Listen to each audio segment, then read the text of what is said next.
horizon, a distant world shimmers.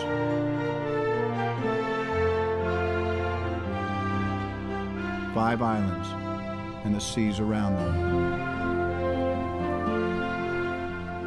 A wilderness protected by wind and waves.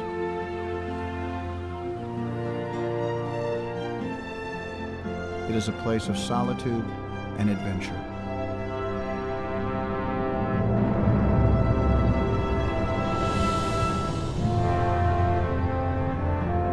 A glimpse of what California used to be.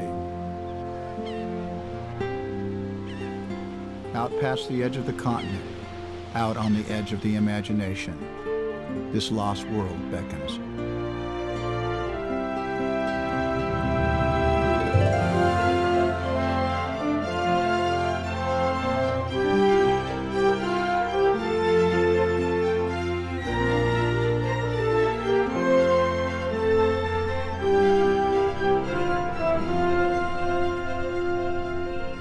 Off the coast of Southern California lie a group of islands cloaked in mist.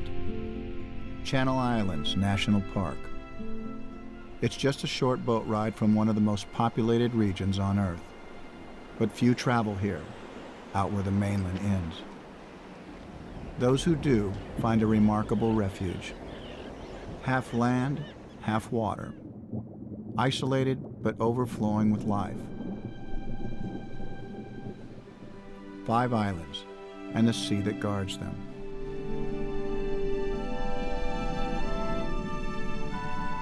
Anacapa, jutting out of the sea.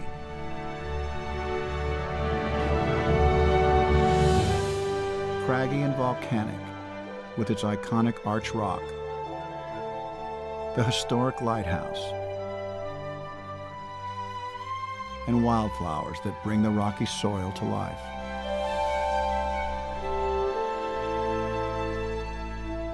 Santa Cruz, the largest and most diverse of them all. A rough mountainous island cut by a massive fault line, home to nearly 60 plants and animals found nowhere else on Earth. And for the many visitors who come from the mainland, it is an island playground.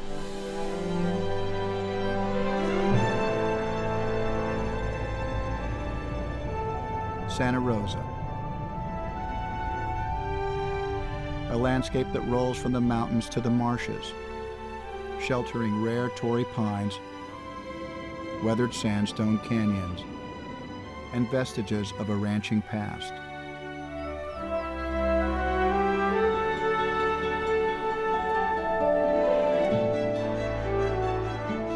San Miguel, an island of extremes,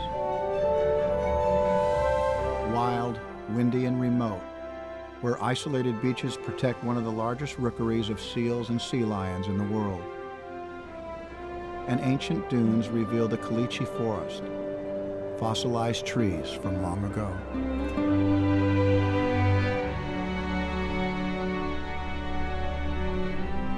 Santa Barbara, the tiny tableland.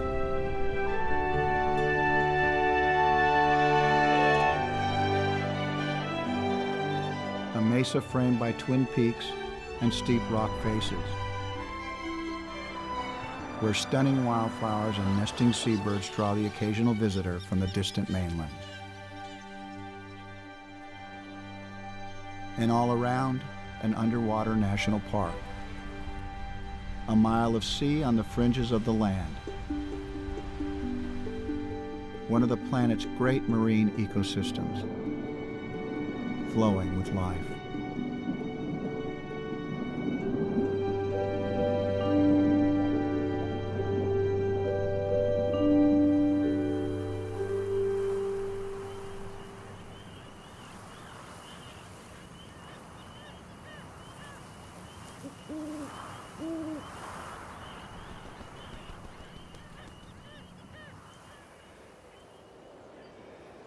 Harsh and lonely. There is nothing easy about life on these islands. Yet people have been drawn here for over 13,000 years. Some of the oldest human remains known in North America were discovered here. The native Chumash people were one of the most advanced societies of their time. They developed a complex society, trading with the mainland in plank canoes and using shell beads for money. For thousands of years, they flourished. Then in 1542, the Spaniards arrived, led by explorer Juan Rodriguez Cabrillo. But the meeting of European and native cultures would be tragic. The Chumash were exposed to new diseases like measles and smallpox that devastated their populations. By the mid-1800s, the Chumash were forced from their island homes and into missions along the mainland coast. Despite these hardships, the Chumash people have never given up their connection to this island homeland. In time, others would come, drawn by the rich resources: otter hunters, fishermen, sheep and cattle ranchers. Some manned the islands as military outposts. Others ran the beacons to guide vessels through hazardous seas. Over the years, the reasons for valuing these islands changed. A new approach to stewardship would emerge, to restore and protect them. Creating a national park, an international biosphere reserve, and a national marine sanctuary, a place of research and recreation, attracting a new type of traveler.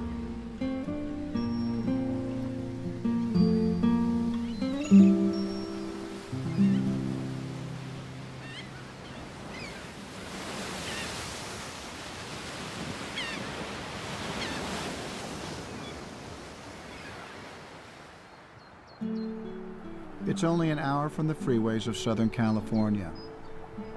But when visitors arrive, they can tell this is a different world. Millions of people may live less than 100 miles away, but here, you are alone. This craggy coastline offers a chance to experience the land the way it once was, the original California.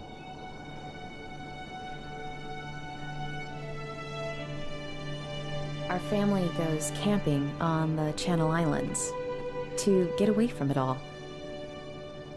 There's just something about this place. It feels so wild, so remote, like you're in your own world. This is the rugged charm of these lonely islands, the vistas to be discovered, the journeys waiting to be undertaken. It's a place of jagged beauty, where calm restores the spirit.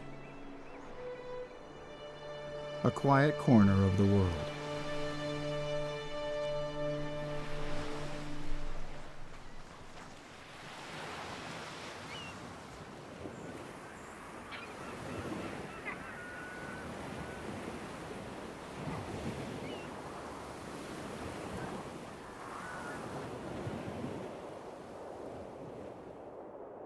Despite their closeness to the coast, these islands have never been connected to the mainland. This isolation has fostered the development of plants and animals that exist nowhere else on the planet. Nearly 150 unique species of flora and fauna. Like the island fox, one of the rarest mammals in North America. The Torrey pines and the island oak, some of the most distinctive trees in the world. And the island scrub jay, found only on Santa Cruz Island. These isolated Channel Islands have been their refuge, with miles of ocean to protect them, strong winds and rough seas to shield them.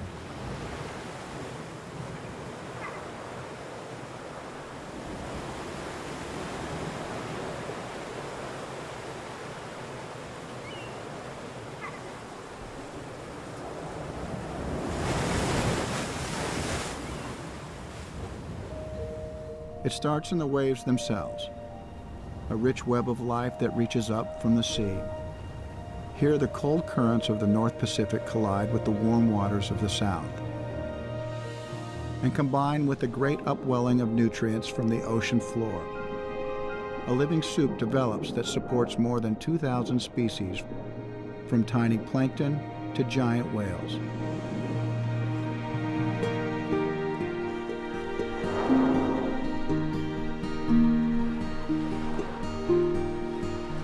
It's one of the most diverse marine environments on Earth.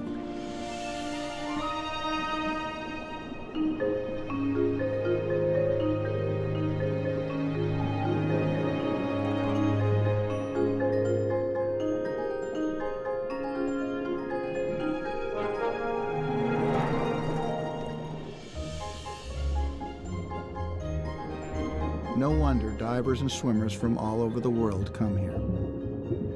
It's like swimming in a great aquarium.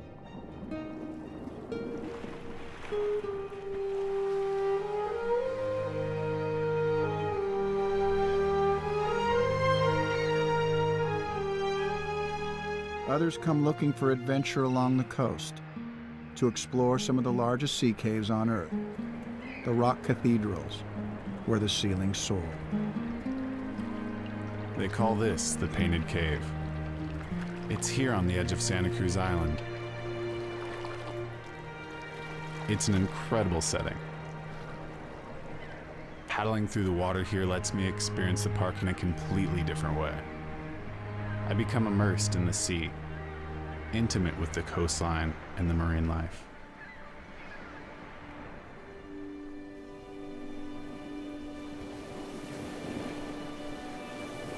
Life flourishes at the boundary between land and sea, where tide pools support a rich tapestry of life. It's a place between two worlds, half land, half liquid, battered by the waves and baked by the sun. It's a world of extremes. And those who come to visit find an entire universe at their feet.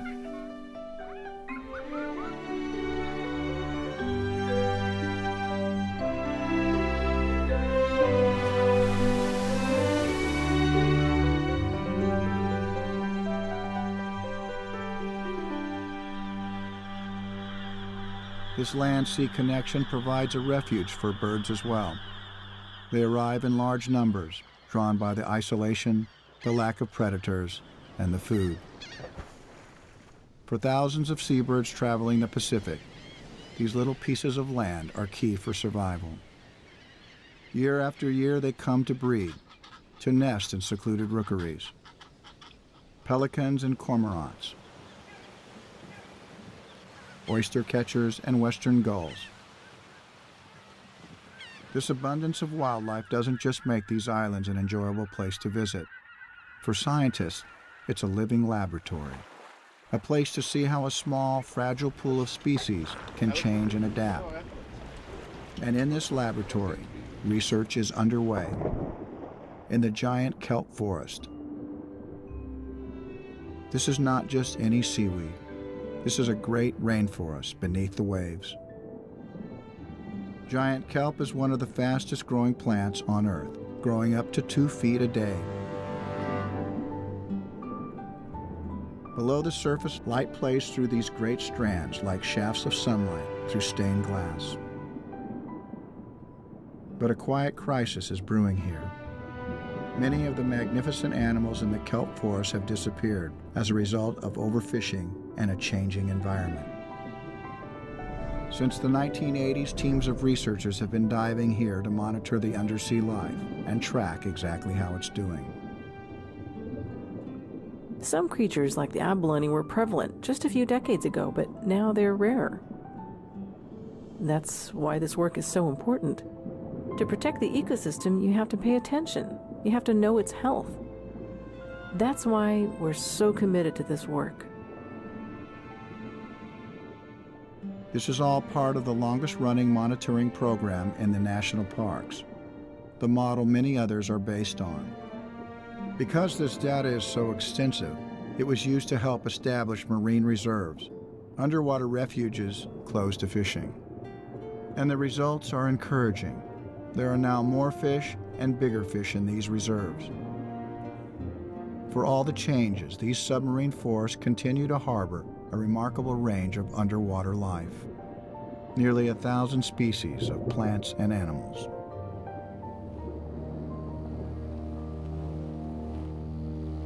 Scientists have also been documenting an amazing story of recovery and renewal in one of the most isolated regions of the park, San Miguel Island.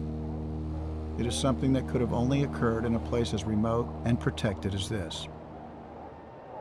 It was here that the northern elephant seal was hunted to near extinction less than a century ago. Today, however, things are different. It's one of the world's great wildlife displays. Tens of thousands of seals and sea lions are coming ashore as they do each year. The world's largest congregation of northern elephant seals, northern fur seals, harbor seals, and California sea lions all haul up on these sandy beaches to breed, pup, and molt. Scientists will occasionally venture into the rookery to study their behavior and monitor their health. It's been pretty awesome to witness this steady population increase for 3 decades.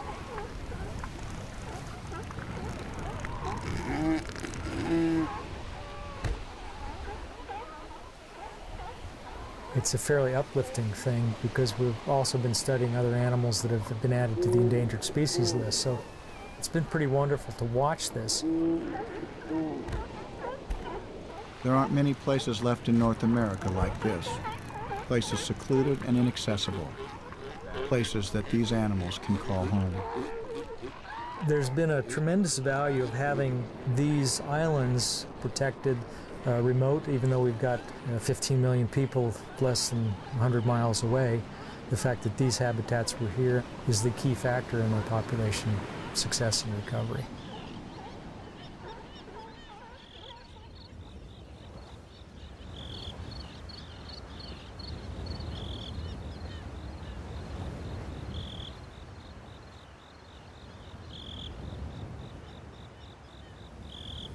Our national parks protect places like the Channel Islands, offering a new approach to managing this fragile ecosystem, one that is still recovering from the unintended consequences of an earlier era, like the introduction of non-native animals, which altered the islands, devastating native plants and animals.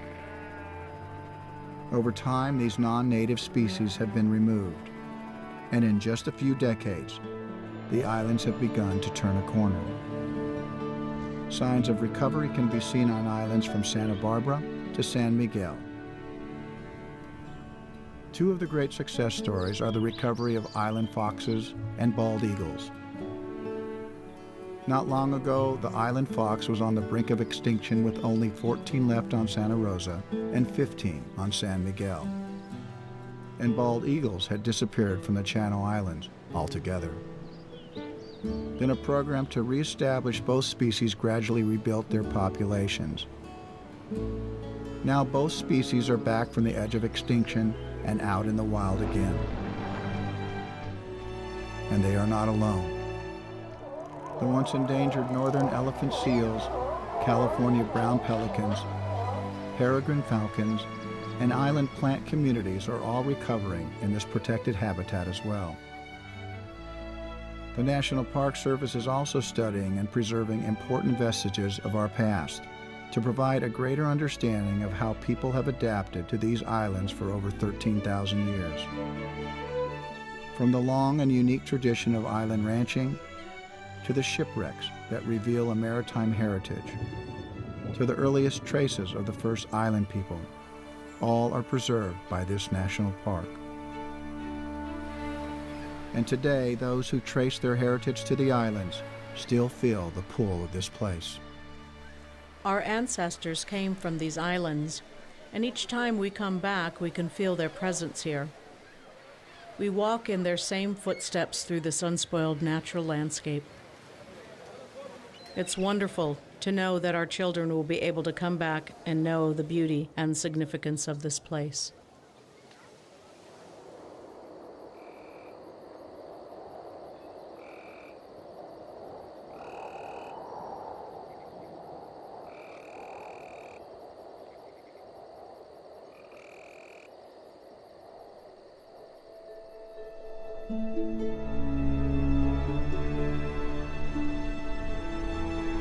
And so today, the Channel Islands beckon us. 175 miles of untouched coastline. The opportunity to see a vibrant world teeming with life. To make sure it stays that way is a mission that continues. To hold this land in trust for the generations to follow. This is the calling of Channel Islands National Park.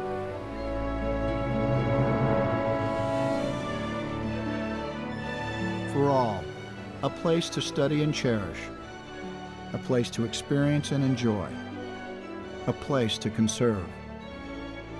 Out past the edge of the continent it waits, guarded by the wind and the waves, this island world, a wilderness shimmering on the horizon.